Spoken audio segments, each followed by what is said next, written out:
What is going on, ladies and gentlemen, and today I have a very special video for you. I'm going to be putting Dexter Morgan into the Gotham universe. Think of it like the MCU multiverse, where Dexter travels to Gotham City. Now, since there's so many villains in Gotham City, I'll only be covering a select few. Also, if I miss any villains you'd like to see me cover, please leave a comment below. I'm always down to make a part 2. But for this video, we'll be diving into the Joker, the Penguin, Hugo Strange, and Two-Face. So welcome to the city of Gotham, a place where mortality takes a backseat to chaos, crime, and corruption. Here, villains thrive on fear, and justice often feels like a losing game. But what happens when a new player enters this dark and twisted city? Not a hero like Batman or an anti-hero like Catwoman, but someone who operates in the shadows with their own rigid sense of justice. Imagine if Dexter Morgan, the infamous blood spatter analysis and ethical serial killer from Miami, found himself in Gotham. How would he fit in? How could he capture his targets? And how would his moral code fare against Gotham's unpredictable and maniacal supervillains? Let's dive deep into Dexter's psyche and what such an encounter might look like. Now first, let's establish why Dexter would even come to Gotham in the first place. Perhaps the city's chaotic reputation and a personal vendetta against a notorious Gotham villain might draw him in. Dexter, who thrives on hunting killers who evade justice, might be tempted by the sheer volume of criminal predators Gotham offers. His dark passenger would be uncontrollable at the thought of Joker's body count or the Penguin's underworld dealings. Dexter would likely secure a forensics position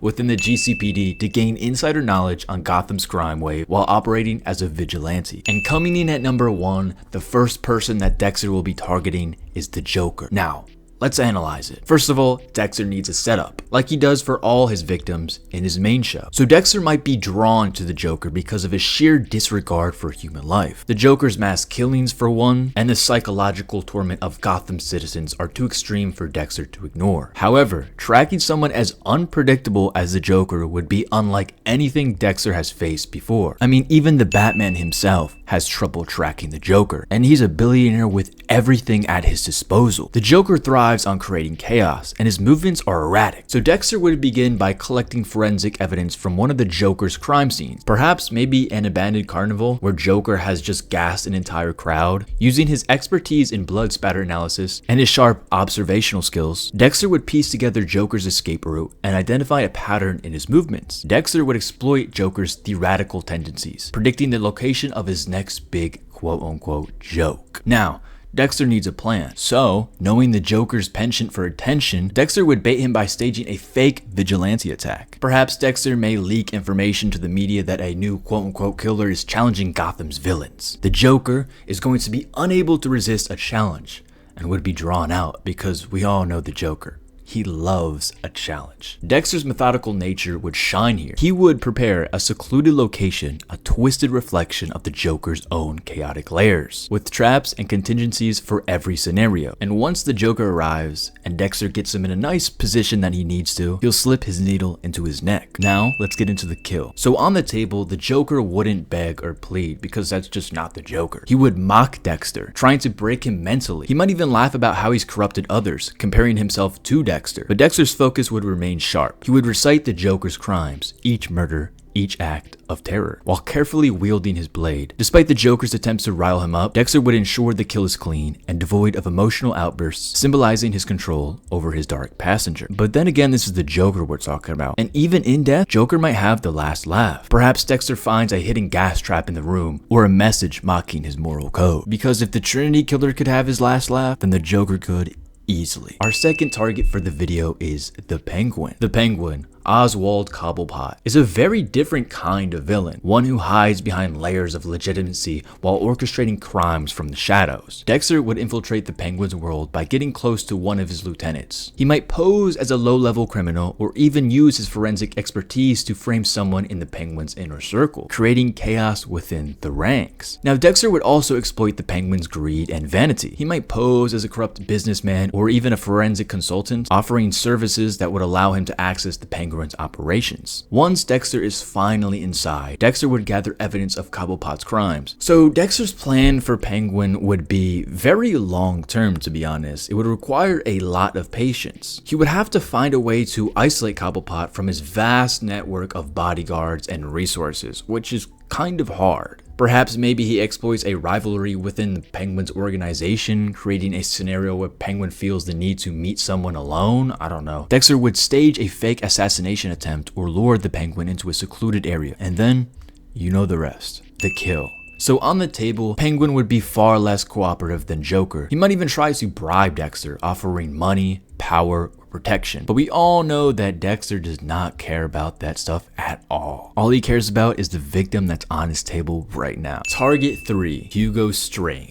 Hugo Strange's obsession with criminal psychology and his experiments on Arkham's inmates would put him in Dexter's crosshairs. However, Dexter would know that Strange is no ordinary target. His intelligence and manipulative nature make him a strong opponent. Dexter would begin by investigating Strange's therapy sessions and uncovering evidence of unethical experiments. He might discover that Strange has been using inmates as test subjects, altering their minds to create more chaos in Gotham. Dexter would realize he needs to avoid direct confrontation until he's fully prepared. Now, Strange would likely suspect Dexter's true nature early on. To counter this, Dexter would use misdirection. He might plant evidence to make Strange believe someone else is hunting him. Dexter would stage small but calculated attacks on Strange's lab, forcing Strange to focus on the wrong enemy. When the moment is right, Dexter would infiltrate Strange's lair, using his knowledge of chemicals and forensics to incapacitate Strange's guards and dismantle his experiments. Now, the kill. Strange on the table would be fascinating. Honestly, I really don't even know how he would truly act. This one's kind of hard. It's two brilliant minds facing off. Strange would likely psychoanalyze Dexter, probing his weaknesses and trying to make him doubt his code. He might argue that Dexter is a product of the same kind of trauma and experimentation that Strange explores in his work. But Dexter would stay resolute, methodically listing Strange's crimes and the lives he's destroyed in the name of science. The kill would be surgical, precise, and deeply personal for Dexter, as Dexter eliminates someone who might have understood his darkness better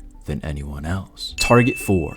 Twoface. Twoface's crimes would deeply resonate with Dexter because of Harvey Dent's fall from grace. Dexter might hesitate to target Dent, seeing a man who once fought for justice but was consumed by his darker side. However, as Twoface continues his criminal rampage, robbing banks, executing witnesses, Dexter would see no choice but to act. Dexter would study Twoface's heists, identifying patterns in his decision-making often dictated by his infamous coin flips. Dexter would anticipate Twoface's next target and position himself as an inside man, perhaps posing as a security guard or a low-level thug hired for the job. Dexter's plan would involve splitting Twoface from his crew. He might stage a betrayal within the gang, forcing Twoface to retreat to a hideout alone. Dexter would then ambush him, using his tactical precision to subdue him without a fight. On the table, Twoface might be a tragic figure. Dexter might try to reason with him, appealing to the Harvey Dent that still exists within him. Twoface, however, would rely on the coin, flipping it to decide his own fate. But Dexter, rejecting the randomness of the coin, would deliver justice on his own terms. The moment would be somber, as Dexter acknowledges that Twoface is both victim and villain, a reflection of the duality Dexter struggles within himself. Each of these encounters would push Dexter to his limits, forcing him to adapt his methods and confront aspects of his own psyche. The villains of Gotham are not just killers. They are forces of nature, each representing a challenge to Dexter's rigid moral code. Through meticulous planning, psychological warfare, and surgical precision, Dexter would succeed in getting them on his table, but not without facing the risk of losing himself in Gotham's darkness. Because who knows, with everything that Dexter could see in Gotham, he might become the very thing he swore to destroy.